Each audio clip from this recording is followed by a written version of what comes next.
నమస్తే శ్రీ మాత్రే నమః శ్రీ గురుభ్యో నమః ఫిబ్రవరి 20 2025 గురువారం నాటి పంచాంగం ప్రకారము క్రోధినామ సంవత్సరం ఉత్తరాయణం శిశిర ఋతువు మాఘమాసం కృష్ణపక్షంలో సూర్యోదయ సమయం ఉదయం 6 గంటల 43 నిమిషములకు సూర్యాస్తమ సమయం సాయంత్రం 6 గంటల 16 నిమిషములకు ఈ రోజు తిది సప్తమి ఉదయం 9 గంటల 57 నిమిషముల వరకు తదుపరి అష్టమి తిథి ప్రవేశము నక్షత్రము విశాఖ నక్షత్రం మధ్యాహ్నం 1 గంట 21 నిమిషముల వరకు తరువాత అనురాధ నక్షత్ర ప్రవేశము ఈ రోజు వర్జ్యము సాయంత్రం 5 గంటల 54 నిమిషముల నుంచి రాత్రి 7 గంటల 40 నిమిషముల వరకు దుర్ముహూర్త సమయము ఉదయం 10 గంటల 34 నిమిషముల నుంచి ఉదయం 11 గంటల 20 నిమిషముల వరకు తిరిగి మళ్ళా మధ్యాహ్నం 3 గంటల 11 నిమిషముల నుంచి 3 గంటల 57 నిమిషముల వరకు రాహుకాల సమయం మధ్యాహ్నం 1 గంట 56 నిమిషముల నుండి మధ్యాహ్నం 3 గంటల 23 నిమిషముల వరకు యమగండ కాలము ఉదయం 6 గంటల 43 నిమిషముల నుండి 8 గంటల 10 నిమిషముల వరకు బ్రహ్మముహూర్త సమయం తెల్లవారుజామున 5 గంటల 7 నిమిషముల నుంచి తెల్లవారి 5 గంటల 55 నిమిషముల వరకు అమృత ఘడియలు తెల్లవారుజామున 4 గంటల 26 నిమిషముల నుంచి ఉదయం 6 గంటల 11 నిమిషముల వరకు అభిజిత్ ముహూర్తము మధ్యాహ్నం 12 గంటల 6 నిమిషముల నుంచి మధ్యాహ్నం 12 గంటల 53 నిమిషముల వరకు ఇది నేటి పంచాంగం. నమస్తే.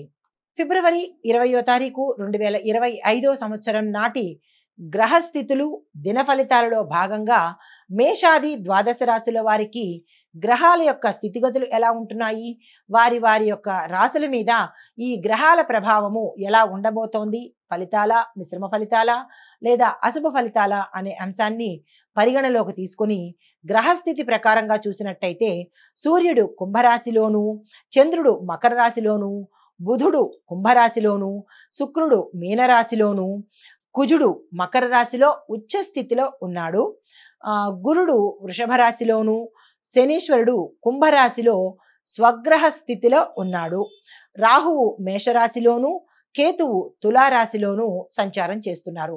అయితే వీరి యొక్క సంచారం వల్ల మేషాది ద్వాదశ రాశుల వారికి అన్ని రంగాల్లో ఉండే వారికి ఎలాంటి ఫలితాలు ఇవ్వబోతున్నారు అనే అంశంలో ముందుగా విద్యార్థుల కనుక చూసినట్టయితే చదువుల మీద శ్రద్ధ పెట్టడము, కృషి చేయడము అవసరము. ఉద్యోగస్తులకు పని ఒత్తిడి పెరుగుతుంది. వ్యాపారస్తులకు పెట్టుబడులకు ఇది అనుకూలమైన సమయం కాదు కాబట్టి ఏ పని ఈరోజు చెయ్యకండి. వ్యవసాయదారులకు అనుకున్న రీతిలో మీకు ఆదాయం రాదు, దాంతో పాటు నష్టం వచ్చే అవకాశం గోచరిస్తోంది, జాగ్రత్తలు తీసుకోండి. ఆరోగ్యము తలనొప్పులు, ఒత్తిడి పెరిగి మనోవ్యాధి కలిగే అవకాశము, తద్వారా నిద్రలేమి కనబడుతోంది, జాగ్రత్తలు తీసుకోండి. కుటుంబపరంగా చూసినట్టయితే కనుక కుటుంబాల్లో అపోహలు తొలగించుకోవడానికి మీ వంతు ప్రయత్నం తప్పనిసరిగా చేసుకోవాలి. ఐటీ రంగంలో చూసినట్టయితే కొత్త కొత్త టెక్నాలజీను మీరు నేర్చుకోవాలి, అలవాటు చేసుకోవాలి. రాజకీయంలో వ్యతిరేకత ఎక్కువగా కనబడుతోంది, జాగ్రత్తలు తీసుకోండి. సినీ టీవీ నటీనట వర్గం వారికి అవకాశాలు కొద్దిగా మందగిస్తాయి, అనుకున్న స్థాయిలో రావు. క్రీడాకారులు కష్టపడితేనే విజయం సాధించే అవకాశం ఉంది. కాంట్రాక్టుదారులకు కొత్త ఒప్పందాలు ఆలస్యమవుతాయి. టెండర్లకు ఈ రోజు మంచి సమయం కాదు, వెయ్యకండి. మీకు చెప్పదగిన పరిహారము ఆంజనేయ స్వామి ఆలయ దర్శనం చేసుకోండి, 5 ప్రదక్షిణాలు చేసుకోండి, విశేషమైన ఫలితాలు పొందే అవకాశం గోచరిస్తోంది. ఇది ఈ రాశిలో ఉండే వారికి చెప్పదగిన గోచారిత్య ఫలితాలు, పరిహారాలు. నమస్తే. తదుపరి రాశి వృషభ రాశి. ఈ రాశిలో ఉండే విద్యార్థులకు కృషి ఫలిస్తుంది. మీరు ఏ ప్రయత్నాలు చేసినా సక్సెస్ సాధిస్తారు. ఉద్యోగస్తులకు పై అధికారుల నుంచి ఒత్తిడి, శ్రమ ఎక్కువ కలుగుతుంది. ఇంక్రిమెంట్లు ఆగిపోయే పరిస్థితి గోచరిస్తోంది కాబట్టి మీరు ఈ రోజు ఎటువంటి ప్రయత్నాలు చేసుకోకండి. వ్యాపారస్తులకు లాభదాయకమైన నిర్ణయాలు తీసుకోవడానికి ఈ రోజు చాలా మంచి రోజు, ఆ ప్రయత్నం చేసుకోండి. వ్యవసాయదారులకు కొత్త కొత్త మార్పులు మీ వ్యవసాయ శైలిలో రావచ్చు, యాక్సెప్ట్ చేసే ప్రయత్నం చేసుకోండి. ఆరోగ్యంలో శక్తి క్షీణించే అవకాశము, చిన్న చిన్న స్వల్పమైన అనారోగ్య సమస్యలు గోచరిస్తున్నాయి. కుటుంబంలో చూసినట్టయితే సంతోషకరమైన వాతావరణం గోచరిస్తోంది. ఐటీ రంగంలో మంచి మంచి అవకాశాలు మీరు దక్కించుకునే ప్రయత్నం చేస్తారు. రాజకీయ రంగంలో ఉండే వారికి అనుకూలమైన మార్పులు మీ విషయంలో జరగబోతున్నాయి. అది మీ పదవుల్లో కావచ్చు, మీ కెరియర్లో కావచ్చు, ఏ రకంగా చూసుకున్నా మీకు అనుకూలమైన మార్పులే కనబడుతున్నాయి. కళాకారులకు గుర్తింపు పెరుగుతుంది, పారితోషికం తగ్గుతుంది. క్రీడాకారులకు పోటీల్లో కొంతమంది విజయం సాధిస్తారు, మరి కొంతమంది అపజయం అయ్యే అవకాశము గోచరిస్తోంది. అయితే హస్తకళలకు ఆదాయం మెరుగ్గా ఉంటుంది. నాణ్యత విలువలను పాటించండి. కాంట్రాక్టుదారులకు అనుకున్న ఒప్పందాలు సమయానికి మీకు రాలేకపోయిన పరిస్థితి, బిల్స్ అవి పెండింగ్ అవ్వడము, టెండర్లు మీ వైపుకు పలకని పరిస్థితి గోచరిస్తోంది. ఈ రోజు మీరేదైనా చేద్దామనుకుంటే కనుక ఆగిపోండి. తదుపరి ప్రయత్నం చేసుకోండి.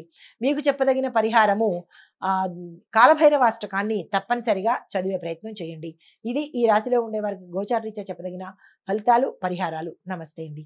తదుపరి రాశి మిథున రాశి. ఈ రాశిలో ఉండే విద్యార్థులకు ఏకాగ్రత అవసరము. ఉద్యోగస్తులకు అనుకోని మార్పులు సంభవిస్తాయి. వ్యాపారస్తులకు కొత్త పెట్టుబడులకు ఇది అనుకూలమైన సమయము. వ్యవసాయదారులకు దిగుబడి పెరుగుతుంది. చాలా మంచిగా ఉండబోతోంది. ఆరోగ్యం చూసినట్టయితే శరీరంలో అలసట, ఒత్తిడి, నిస్సత్తువ గోచరిస్తోంది. జాగ్రత్తలు తీసుకోండి. కుటుంబపరంగా కలహాలు తగ్గి అన్యోన్యమైన వాతావరణం గోచరిస్తోంది. అయితే ఐటీ రంగంలో ఉన్న వారికి మీ యొక్క ప్రాజెక్టులు సక్సెస్ కాని పరిస్థితి, అంటే రిజెక్ట్ అయ్యే పరిస్థితి గోచరిస్తోంది. నిరాశ చెందకండి. రాజకీయంలో ప్రజాదరణ తగ్గిపోయే పరిస్థితి గోచరిస్తోంది. కళలు, సినీ, టీవీ నటీనట వర్గం వారికి గుర్తింపు లభిస్తుంది, కానీ పారితోషికం తగ్గే ప్రయత్నం కనబడుతుంది. క్రీడాకారులకు పోటీల్లో మెరుగైన ప్రదర్శన మీరు ప్రదర్శిస్తారు. హస్తకళలు లాభాలు పెరుగుతాయి. నాణ్యతా విలువలను పాటించుకోండి. కాంట్రాక్టుదారులకు మీకు సమయానికి కాంట్రాక్ట్ మీ చేతికి రాని పరిస్థితి, మీకు ఇచ్చే బదులు ఇంకొకరికి ఇద్దాము అని వాళ్ళ మనసు మార్చుకుని మీకు రావాల్సిన కాంట్రాక్ట్ కూడా వేరే వాళ్ళకి వెళ్ళిపోయే పరిస్థితి గోచరిస్తోంది. అయితే మీకు చెప్పదగిన పరిహారము, ఈరోజు గణపతి ఆరాధన, గణపతి ఆలయ సందర్శనం చేసినట్టయితే కనుక ఏవైనా అడ్డంకులు కానీ లేదంటే విఘ్నాలు కానీ తొలగిపోయే పరిస్థితి. ఇది ఈ రాశిలో ఉండే వారికి చెప్పదగిన గోచారిత్య ఫలితాలు, పరిహారాలు. నమస్తే.